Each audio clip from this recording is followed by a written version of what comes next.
እንደ አባቷ ጠንካራ የሆነችና የአባቷን ባህሪ ይዛ ያደገች ልጅ ናት የአባቷ ልጅ የምትባለው። ስለዚህ እኔ አባቴ የጀመረውን ነገር ሳይጨርስ ከውድድር ሲወጣ አይቼው አላውቅም። እና ታዲያ እናማ ሀና የአባቷ ልጅ ናት። የጀመረችውን ሩጫ ሳትጨርስ ደግሞ ከሜዳ አትወጣም። እሺ ገባሽ? እንዴ ፋየው ተሰላቢ እንዴ አራድዬ ልጅ እኛ እዛ ብርድ እየተበተበን እርሶ እዚህ ከችጋ እሽኮለሌ ይላሉ። አሴርና ሀንዬ በድጋሚ ተገናኙ። ሀንዬ አሴርን ፍቅሯን ተቀበለችው። አሴር አሁን ላይ ደስተኛ ሆነ።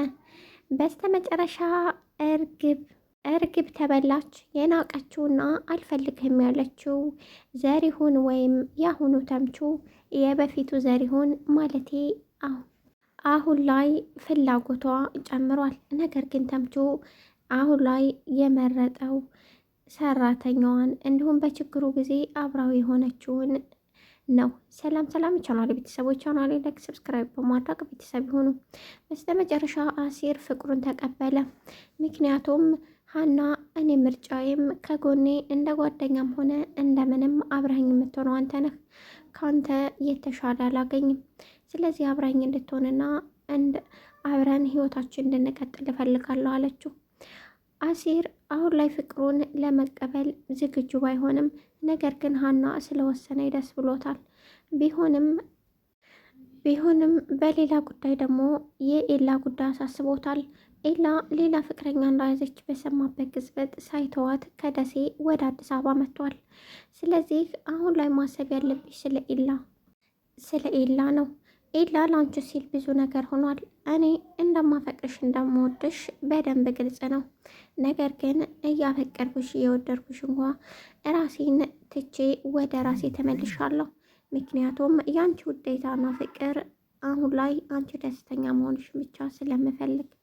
ኤላ ግን እሱ እንዳልሆንሽ እያወቀ እንኳ አልተወሽም። ከደሴ ወደ አዲስ አበባ መጥተዋል ብሏት ነበር።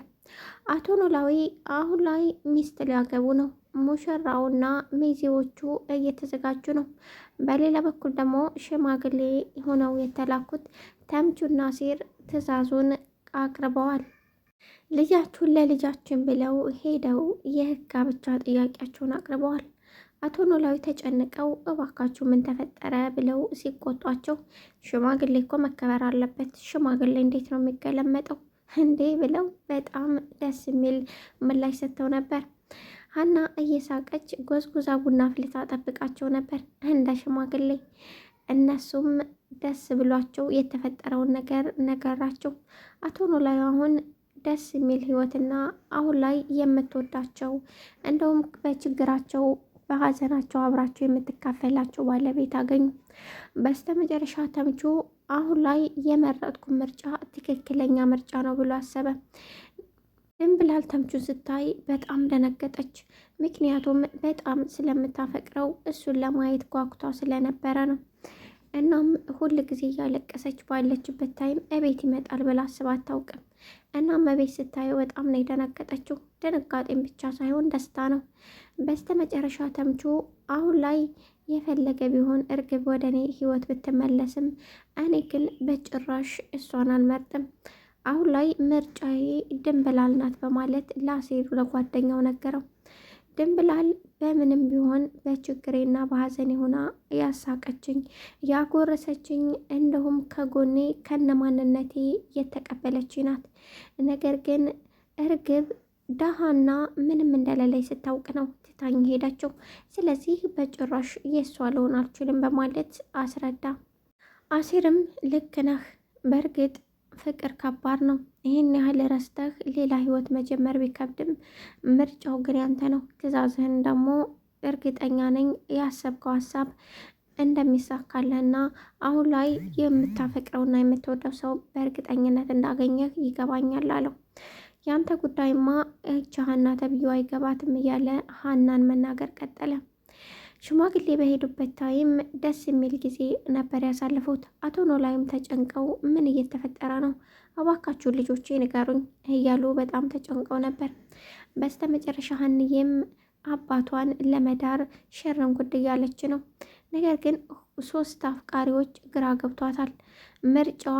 በዛ ላይ ኤላ፣ በዚህ ላይ ተምቹ፣ በዛ ደግሞ የፍቅረኛዋ። አሁን ከሶስቱ ማንን መምረጥ እንዳለባት ግራ ተገብታለች።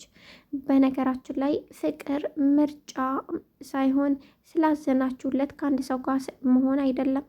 ለዛም ነው አሁን ላይ ኤላ አሳዝኖኛል እያለች አለችው። ምን አይነት ምርጫ እንደምትመረጥ ግራ ያጋባል። ሀና አሁን ላይ ትወናዋ ጭቃ ጭቃ ብሏል።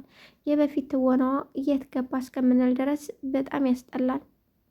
ኮመንት ላይም ተመልካቾች ተምቹንና ሲሬን ለማየት እንጂ ወደዚህ መምጣት ደብሮናል እያሉ በጣም አብዛኛው ጽፈዋል። ይሄንን ኮመንት በእርግጥ ሁላቸውም ቢያዩት ጥሩ ነበር። ምክንያቱም ሀና እንደ ዋና ተዋናይነት በስነ ስርዓት ልትሰራና ልትተውን ይገባታል ብዬ አስባለሁ። እናንተስ ምን ትላላችሁ? በስተመጨረሻ ቤተሰቡ አሁን ላይ ሊመለስ ነው። አሁን ላይ ሰላምዬ ደብሮኛል እያለች ሀና ወደ አባቷ ስለተመለሰ የተጨንቃ ነበር። አሁን ግን ሁሉም ቤተሰብ ተሰባሰበ። እርግብ መረጃውን ሰጥታ አሁን ላይ የሰላምዬን እናት እንድትፈታ አድርጋለች። የሰላምዬ እናት ደግሞ አሁን ላይ እርግብና ሁለቱን ከእስር ቤት ለማውጣት እንደምትጥርና ከጎናቸው እንደምትሆን ቃል ገባችላቸው። እነሱም እሺ ብለው በቃሏ መሰረት ሁሉንም ነገር ለማሳካት እንዲሁም ከዚህ በኋላ የሰራነውን ኃጢአት እንኳ ቢያንስ ያጥብልናል አሉ። ሁለት ጓደኛሞች በአንድ ታሰሩ። መጀመሪያ ላይ በጣም እየተጣሉ ነበር። በኋላ ግን መስማማት ግድ ስለነበረባቸው ተስማሙ። አሁን ላይ ጓደኛዋ እንዴት እንደሞተች ጥያቄዋ ቀጥላለች። ባዩሽ እንዴት እንደሞተችና በተገደለችበት ሰዓት እንዴት ቪዲዮ እንደቀረጸች ይህንን ጠየቀች። አንቺ የምትፈልጊው ነፃ መሆን አይደል? ስለዚህ ነፃ ነሽ፣ መሄድ ትችያለሽ። ከዛ ውጭ ሌላ ነገር ማውራት አያስፈልግም በማለት የሀንዬን አናገረች። ቢሆንም ጓደኛዬ እንዴት እንደሞተች ማወቅ እፈልጋለሁ። ይህን ያህል ጨካኝ ሰው ማነው የገደላት የሚለውን ነገር ደግሞ መረዳትና ማወቅ ግድ ይለኛል በማለት ነበር ምላሽ የሰጠችው። ሰላምዬ አዲስ ህይወት ለመጀመር ምንም ነገር አደርጋለሁ ብላ ታስብ ነበር። ነገር ግን አሁንም የድሮ ፍቅረኛዋ እንደምታፈቅረውና ትዝ እያላት አይምሮዋ እንደሚረብሽ ደጋግማ ተናገረች ለሀንዬ። ሀንዬም ልትረሹ ይገባል። በእርግጥ ፍቅር ከባድ ነው፣ ቢሆንም እሱ ካደረገብሽ አንጻር እሱ ይገባዋል በማለት ነበር ሀንዬ የመለሰችላት። አሴር በስተመጨረሻ ሀንዬን ፍቅር ተቀብሏል። ሀንዬም ከአሲር ጋራ ሁሉንም ነገር ተቀብላ እስከ ደህንነቱ እስከ ማንነቱ ተቀብላ ንጹሕ ፍቅሩን ተቀብላ አብራ ለመኖርና ሁሉንም ነገር ለማስተካከል ወሰነች። ተምቹም ወደ እርግብ ሄደ ብላ ያሰበችው ድንብላል እርግብ እንደምትፈልገውና ፈልጊልኝ እንዳለቻት፣ ነገር ግን ተምቹ በፍጹም አላደርገውም፣ ረግጣና ቆሻሻ ብላ እየተወችኝን ያነሳችኝ እሷ ናት። ስለዚህ ከእሷ ጎን ነው መሆነው፣ እናም መውደድም ያለብኝ እሷን ነው በማለት አሁን ላይ ድንብላልን መርጧል። ውድና የተከበራችሁ ቻናል ቤተሰቦች ቻናሌ ላይክ፣ ሰብስክራይብ በማድረግ ቤተሰብ የሆኑ አዳዲስ ነገሮችን እናቀርባለን። እናም ላይክ ሰብስክራይብ እያደረጋችሁ ለምታበረታቱ ደግሞ ከልብ እያመሰገንኩኝ በያላችሁበት ሰላም ነው።